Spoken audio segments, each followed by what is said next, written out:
Good morning. আজকে আমি তোমাদের সঙ্গে আলোচনা করব, যদিও শুনতে খারাপ লাগবে কিন্তু এটাই বাস্তব এবং এগুলোই বর্তমানে তোমাদের এনএম জিএনএমের বেসিক্যালি পরীক্ষার ক্ষেত্রে কিন্তু ঘটছে। কারণ এটা শোনা যাচ্ছে এবং বাস্তবে কিন্তু এটাই হচ্ছে যে টাকার পরিবর্তে চাকরি। হ্যাঁ, অবশ্যই এটাই সঠিক। তাহলে মেধার অবশ্যই কোনো দাম নেই। তুমি সারা বছর ধরে পড়লে পরীক্ষার ক্ষেত্রে দেখলে যে 50-60 খুব জোর তো 70টা অ্যান্সার তুমি করে আসতে পারলে হার্ড প্রিপারেশনের কারণে। কিন্তু দেখো, যারা 1 লাখের পরিবর্তে 2 লাখের পরিবর্তে অরিজিনাল সার্টিফিকেট দিয়ে মেসেজের মাধ্যমে পরীক্ষা দিয়ে আসছে, তাদেরকে তুমি কখনোই পারবে না। পারবে? কখনোই পারবে না। আর এইরকম দুর্নীতি কিন্তু বর্তমানে বিশাল পরিমাণে ঘটছে। কারণ 2023-এ কিছু কিছু ছিল, কিন্তু 2024-এ তোমরা দেখেছো প্রায় সেন্টারে কিন্তু এরকম ঘটনা ঘটেছে। যেগুলোতে মিডিয়া হয়েছে সেগুলোতে পাবলিশ হয়েছে, কিন্তু এমন তো অনেক সেন্টার রয়েছে যেখানে মিডিয়া পৌঁছাতে পারেনি, কিন্তু সেখানেও পাবলিসিটি হয়েছে। অ্যাকচুয়ালি এগুলো তোমাদেরকে অ্যাট ফার্স্ট বন্ধ করতে হবে।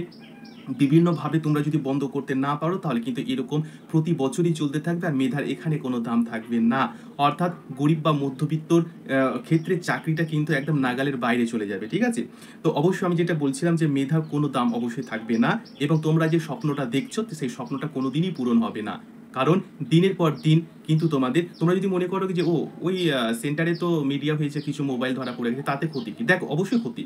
কারণ সেখানে ধরা পড়ে গেছে, মিডিয়া পাবলিশ হয়েছে, সেটা ঠিক আছে, কিন্তু যেগুলোতে মিডিয়া যায়নি, ধরা পড়েনি, সেগুলো তো অনেক হয়েছে, অনেক হয়েছে।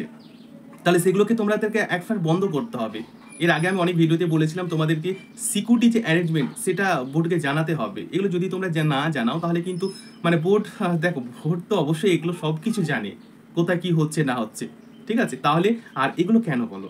এই যে 1 লাখ 2 লাখ টাকার পরিবর্তে এরকম কিন্তু প্রতি বছরই হচ্ছে। আর আমি কেন এই ভিডিওটা করছি বলো তো? কারণ কয়েকদিন আগে আমি কিন্তু জানতে পারলাম আর কি, কোনো এক ক্যান্ডিডেট কি করেছে, যে আমি বাস্তবে দেখলামও মোবাইলে যে মেসেজটা পুরো দেখলাম সিস্টেমটা। ঠিক আছে? কিন্তু বর্তমানে এরকমও হচ্ছে। আর সে কিন্তু চান্স পেয়ে গেছে। ঠিক আছে? তোমরাও অনেকে জানো, তোমাদের বন্ধু বান্ধব যে পড়াশোনা আদৌ করেনি কিন্তু সে নার্সিংয়ের চান্স পেয়ে গেছে, তোমরা অনেকে জানো। কিন্তু বুঝেছো যে সে মেসেজ করেছে, কিন্তু কিছু করার নেই, তাই না? কিন্তু কিছু করতে হবে তোমাদেরকে। যদি তুমি করতে না পারো তাহলে এরকম কতদিন আর চলবে?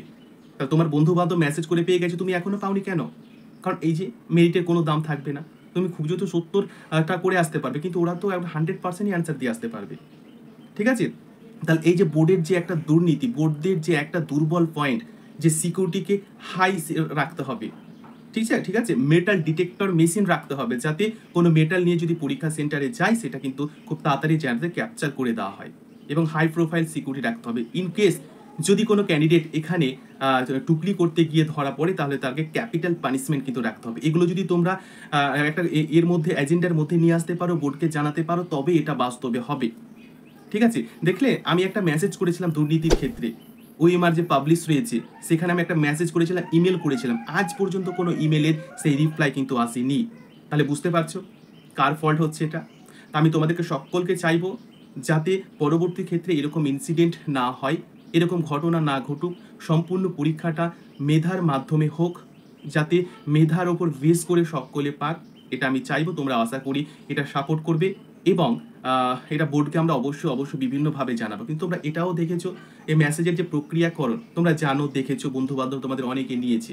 তাহলে পুরো সিস্টেমটা চেঞ্জ করতে হবে। সাপোর্ট করো, লাইক করো, সাবস্ক্রাইব করো, টেলিগ্রামের সাথে জয়েন থাকো। যদি এটা করতে না পারো তাহলে কিন্তু কখন রেজাল্ট হবে, স্কোর কেন কমে যাচ্ছে, ওএমআর সিটের যে ঘাটতি তোমরা দেখেছো যেরকম হয়েছে ওএমআর রেসপন্সে, আর এটাই হচ্ছে একমাত্র কারণ। অনেকে বুঝতে পারে, অনেকে বুঝতে পারে না। ঠিক আছে? তো সকলকে বলবো টেলিগ্রামের সাথে জয়েন থাকো। অবশ্যই কিন্তু একটা স্টেপ নিতে হবে। যদি না নিতে পারো তাহলে স্বপ্নই থেকে যাবে। সকলে ভালো থাকবে, নিজের প্রতি খেয়াল রাখবে। All the best and best of luck.